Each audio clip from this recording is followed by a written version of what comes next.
We are speaking about the artistic and cultural happenings taking place in Dominica during the 80s. We spoke about the calibishie, well, not the calibishie, the backstreet disco, because I spoke about the disco by Mayonnaise, between Mayonnaise Shop and the house, and my partner Bim Bim, who has been steady, guiding, advising, monitoring, reacting to the series of programs, told me that Elbert actually owned the disco by Mayonnaise. Elbert was Mayonnaise's son.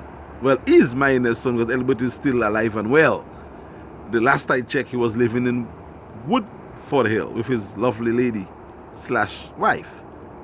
So Elbert owned that disco, and there was a disco at in Live Edu, close to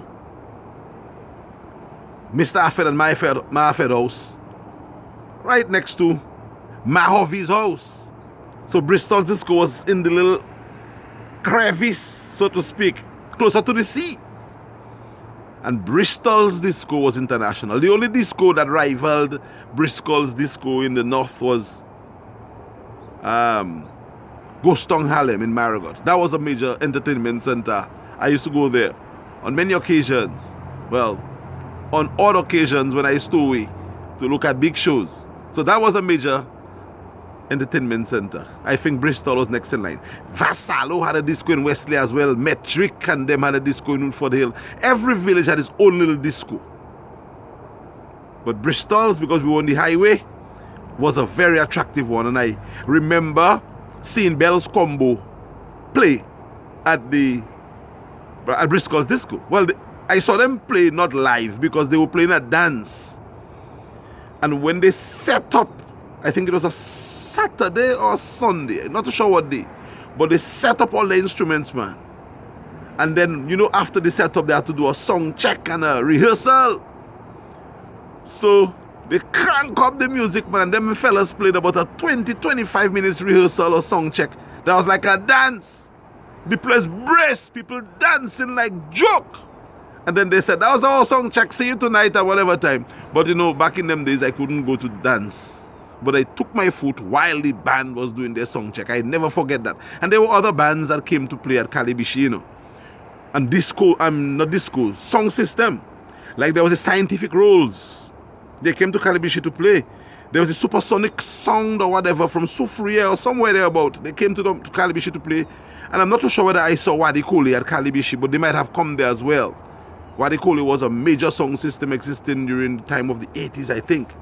So it was song systems running things.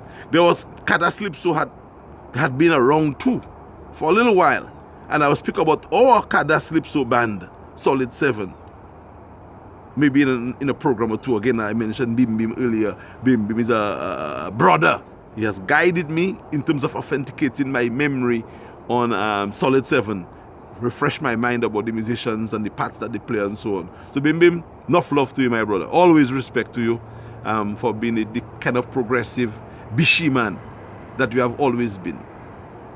And the Bristol disco also brought in a different tradition in Dominica, in calibishie, I think, because Teddy Lawrence got introduced to calibishie through Bristol.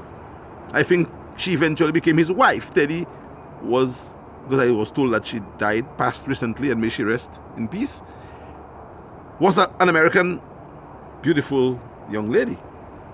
And she found love, and Bristol found love. But Teddy also found that calibishie was a very virgin and prime area for real estate.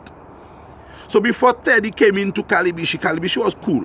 We had Elman Nipier's place in Red Rock and Battis and so. But the village was not seen as a real estate haven. It was Teddy, through her experience in America, who saw calibishie as a valuable real estate, the lands and the scenery and so. So following Teddy's intervention, I think there were some issues with she and the land owning by the bay, and a big story I won't get into right now.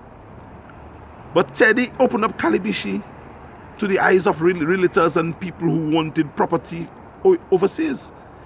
And people started debauching calibishie and acquiring properties, buying properties for cheap. In one particular instance, somebody bought a piece of property for over $20,000, which was a lot of money in the 80s.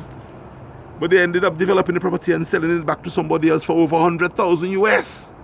So Calibishie became a real estate destination, thanks, I believe, in great parts to Teddy, who was very aggressive in terms of showing off Calibishie. I think she meant well.